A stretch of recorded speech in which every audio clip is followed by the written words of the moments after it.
रीत बच्चे, रीत, प्लीज चुप हो जाओ। कम ऑन गेट अप, उठो।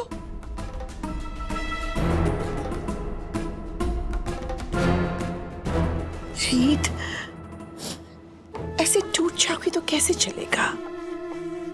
लिसन, अब तुम अकेली नहीं हो। तुम्हारे पेट में राघव का बेबी है। यस, उस बेबी के लिए तो हिम्मत जुटानी पड़ेगी ना, स्ट्रांग बनना पड़ेगा। Okay, quite, quite. और हिम्मत जुटाने के लिए, स्ट्रांग बनने के लिए कुछ तो खाना पड़ेगा। हैव थोड़ा सा, लिटिल बिट, थोड़ा सा। देखिए ना, रीत कुछ नहीं खा रही है। आप अपने हाथ से खिलाइए प्लीज।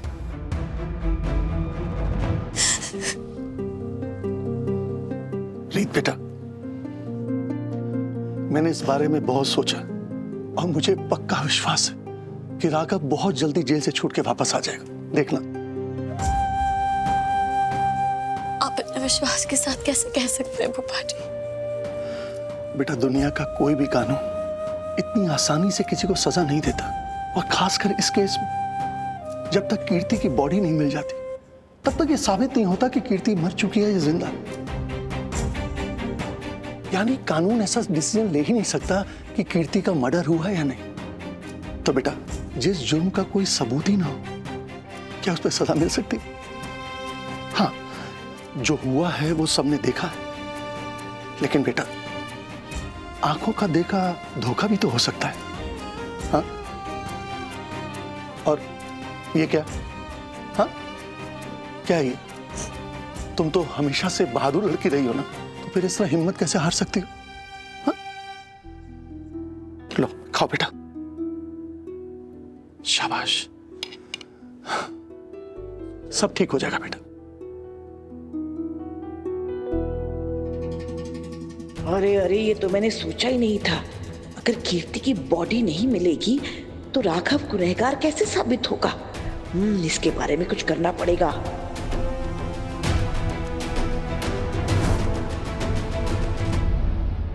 तुम पागल हो गए हो क्या? यहाँ क्यों आए हो? और ऐसा क्या अर्जेंट काम था तुम्हें जो यहाँ आना पड़ गया? तुम्हें पता था ना कि राघव भैया कीर्ति को मारने वाले हैं। प्रतीक, क्या बोल रहे हो तुम? ये ज्यादा बनो मत, तुम भी उनके साथ मिली हुई हो ना। पागल हो गए हो क्या तुम? क्या बकवास कर रहे हो? तुम्हें हम कोई खूने दरिंदर लग रहे हैं जो किसी को भी मारते पीटते घूमेंगे, किसी का भी खून कर देंगे? तुमने कभी मेरे बारे में तो अच्छा सोचा नहीं। कम से कम उस भाई के बारे में ही सोच लेते जिसने हर कदम पर तुम्हारा साथ दिया है, जिसने तुम्हारी हर गलती माफ की और तुम जैसे यूजलेस इंसान को अपनी कंपनी में नौकरी तक दी है। ऊंची आवाज में बात करने से ना सच्चाई नहीं छिपेगी स्मिता। मैंने खुद सुना है राघव भैया को बोलते हुए कि कल से कीर्ति का किस्सा खत्म। सच कहूं तो मुझे लग रहा है कि कीर्ति कल से हमें परेशान नहीं करेगी, वरना ना जाने उसने कितनी जिंदगी को गले घोट रखे थे। और तुम क्या बोल रही थी कि कीर्ति मंडप में नहीं आएगी? प्रतीक, तुम्हारा दिमाग खराब हो गया। जाओ यहाँ से। मेरा दिमाग खराब हो गया? हाँ, मैं झूठ बोल रहा हूँ? तुमने बोला था कि नहीं बोला था? सच सच बताओ। गलत सुना है। गलती सिर्फ मेरे से होती है हमेशा। हाँ, ऐसा कुछ नहीं। तुम्हें लगता है हम मारेंगे उसे? तू, दीदू और जीजू इतना गिर जाओगे मैंने सोचा भी नहीं था।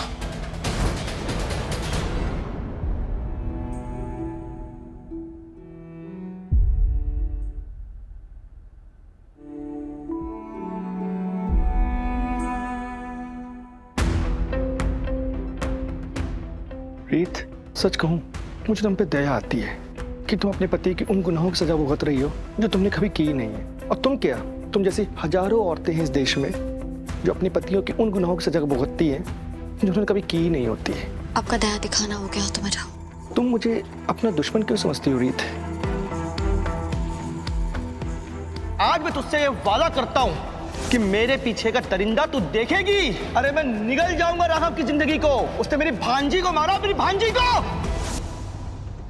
आज लॉयर के ऑफिस के बाहर आपने जो मुझे धमकी दी थी, उसके बाद आपको क्या लगता है मुझे आपको अपना दोस्त समझना चाहिए? देखो रीत, एक वकील के नाते ना मैं तुम्हें एक राय दे रहा हूँ।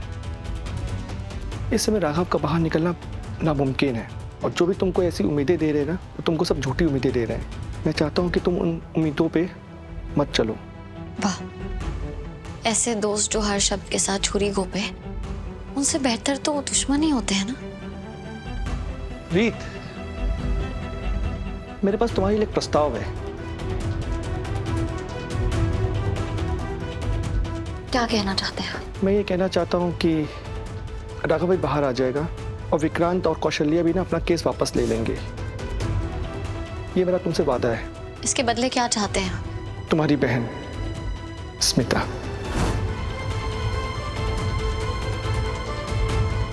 देखो, मैं ये चाहता हूँ कि तुम स्मिता की शादी मेरे से करवा दो। ये क्या बकवास कर रहे हैं आप? इसमें बकवास क्या रीत? और तुम नहीं चाहोगे कि इस वक्त राघव तुम्हारे पास हो जब तुम उसके बच्चे की माँ बनने वाली हो। तुम चाहती हो कि राघव इस समय जेल में रहे, जो वक्त वो तुम्हारे साथ बिताए। मेरा वादा है तुमसे रीत कि तुम मेरी स्मिता से शादी करा दो तो उसको एक अच्छा लाइफ पार्टनर भी मिल जाएगा। और वैसे भी तो स्मिता एक छोड़ी हुई लड़की तो है। मामा जी, आपकी हिम्मत भी कैसे हुई इतनी घटिया बात बोलने की? स्मिता बहन है मेरी, कोई सामान नहीं है जिसे आप खरीद लेंगे। दोबारा अपने घटिया मुंह से ना मेरी बहन का नाम भी मत लेना, समझे आप? बहुत बड़ी गलती कर दी है रीत तुमने। अब देखना मैं राघव का क्या हाल करता हूं।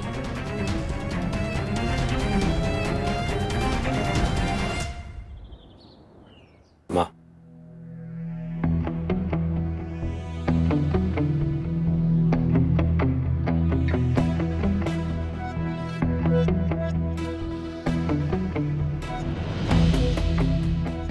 हमें ऐसे शहर में रहना ही क्यों है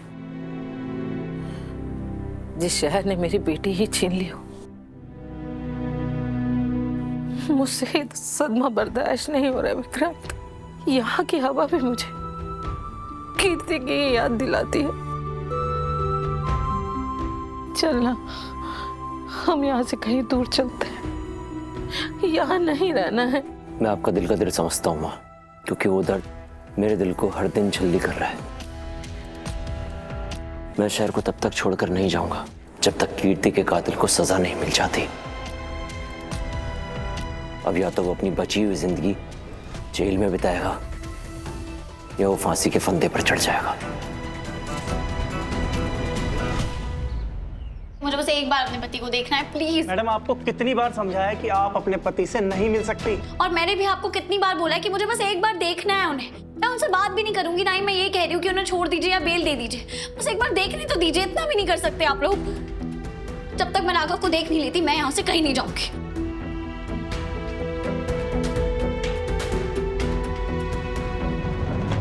सर इंस्पेक्टर कुत्ता कहाँ है? मुझे अपना बयान रिकॉर्ड करवाना है। ध्रुव, सर बताइए ना प्लीज, कहाँ है? क्यों हंगामा मचा रखा है? वैसे तो ये लड़की हमारे लिए सरदर्द बन चुकी है। तुम कौन हो? क्या कहना चाहते हो? मुझे अपना बयान रिकॉर्ड करवाना है। रीत सूर्यवंशी, राघव सूर्यवंशी और स्मिता ने ही कीर्ति का मर्डर किया है।